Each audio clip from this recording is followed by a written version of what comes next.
and welcome back to my channel. For those of you who are new here, my name is Ellen Boyd. I am the author of the TOBY Garrison Chronicles, a contemporary young adult drama suspense series, and this is my channel. Next thing you should know is, although I am an author, I am also a reader. I absolutely love books. I upload BookTube videos every Wednesday and AuthorTube videos every Friday. This video here is a BookTube video, and it is my 25 bookish facts about me tag. So, without further ado, on to the video. Dean Koontz is my favorite author of all time. Fear Nothing and Seize the Night by Dean Koontz are my two favorite books of all time, a duology. I prefer physical books for fiction. I prefer audiobooks for nonfiction, mostly. I have recently found a fiction audiobook series that I am enjoying, but that'll be another video. When I read a book that I love, I do my best to forget all about it, at least the most important points, so I can read it again later on and be surprised all over again. I prefer books told in past tense and either third person or first person. My favorite genre as a kid was fantasy, and I'm trying to re-embrace that as an adult. I have a love-hate relationship with cliffhangers at the end of books. I do it, I understand the reason for it, but I have a love-hate relationship with them, as I'm sure most people do. I internally edit while I read, especially if it's an author I'm not familiar with. I don't know if there's going to be gratuitous violence, gore, cursing, things like that in the book, and I don't enjoy that stuff. But if I internally edit, as long as it doesn't get to be too much, I can still enjoy the book.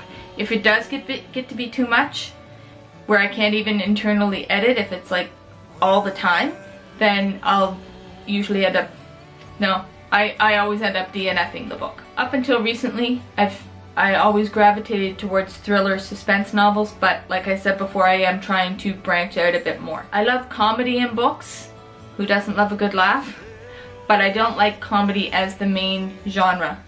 It's fine if it's a subplot, same with romance. If it's a romantic subplot, I have no problem with it, but I don't gravitate towards romance novels or comedy novels. I don't like books with too much repetition or info dumps. I love a good bromance.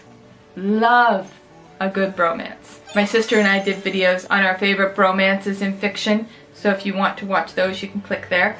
But I think it's just, how many did we do? I think we did a part 1 and 2. So I'll link part 1 there. We had a lot of fun doing those videos.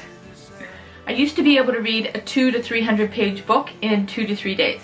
Now, not so much. If I can't connect to the protagonist or the main characters of the story, if I don't care what happens to them, I'm not going to care about the plot. I need to be able to connect to the characters. I recently started reading middle grade books again, and I love them. That was a suggestion from Alexandra Roslin. She reads middle grade all the time, and, well, not all the time, she reads other books, but she loves middle grade. And I do have a middle grade character in my books, so I figure I can treat it like it's business, it's work. Yeah, right. Love them. I love those books. I read / devoured Hardy Boys books until I was 15 years old, which likely accounts for my addiction to bromance. I have a hard time reading classic literature, but I'm trying to change that. I don't like many female characters in fiction. They seem to either be written too meek or too strong, like opposite ends of the spectrum. There are exceptions to the rule, of course. I won't necessarily DNF a book unless the female character is the main character and she's really, really annoying, but I'm always pleasantly surprised when a female character is written where she can be vulnerable yet strong as well. Doesn't happen very often, at least not in the books that I've read. If you guys have suggestions for books like that, you can go ahead and let me know in the comments below. I see it more now in TV and movies, like Riley on the reboot of MacGyver. Anyway, I digress. Although my favorite books of all time were written by Dean Koontz, 3 of my least favorite books of all time were also written by Dean Koontz. The Frankenstein series. You might remember earlier on in the video I talked about too much gore, too much cursing. Well, there wasn't cursing in it, but there was too much gore, too much, it was just, oh. I'm pretty sure I DNF'd the first book. If I didn't DNF that, I DNF'd the second book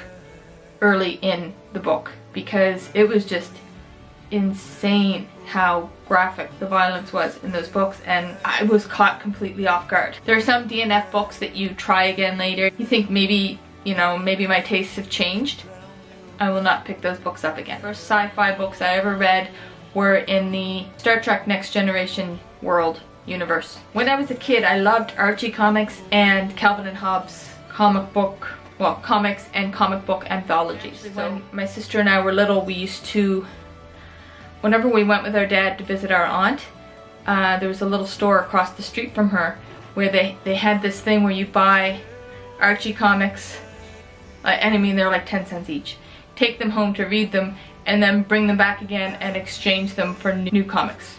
So it was a really cool idea, and my sister and I took well advantage of that. Okay, my favorite Hardy Boys book is number 28, The Countdown to Terror, and that's because it took place in my hometown of Halifax, Nova Scotia, Canada, which was absolutely unheard of back then. I mean, I was so excited to read about Frank and Joe going down Goddigan Street, or going across on the ferry to Dartmouth and going up Portland Street. Like, I knew all these areas, and to read about them walking along streets that I walked along on a regular basis, I don't know, I'm geeking out here, but it was really cool. And although the original copy I had is still back home, I did buy this again on Amazon. This is the right one, right? Yep.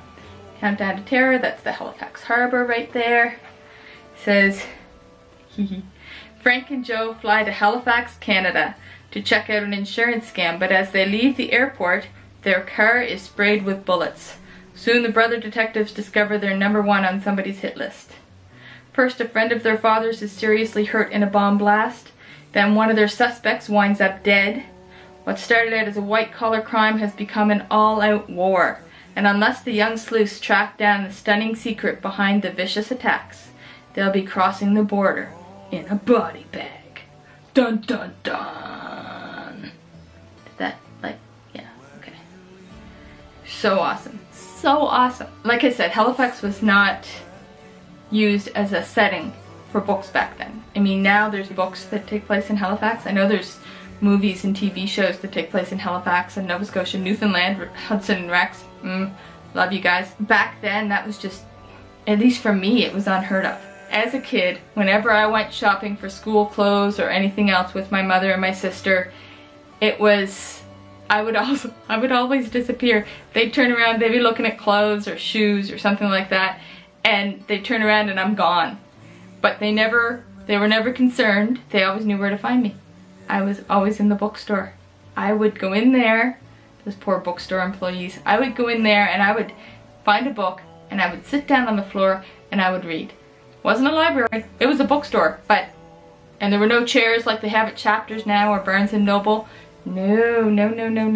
It was the floor, and I sat down and I would read an entire book sometimes, depending on how long my sister and my mother wanted to shop. I was not into shopping for clothes back then. I was just all about books. So that was my 25 bookish facts about me tag. I hope it was mildly entertaining. If you did enjoy it, please like and subscribe below. Don't forget to click the bell so that you get notified when I upload new videos. And feel free to leave comments down below. Even if you want to leave a long comment and let me know the 25 bookish facts about you. I'd be happy to read it. Thanks a lot for watching, guys. Have a great day. Stay happy, healthy, and safe. Bye-bye.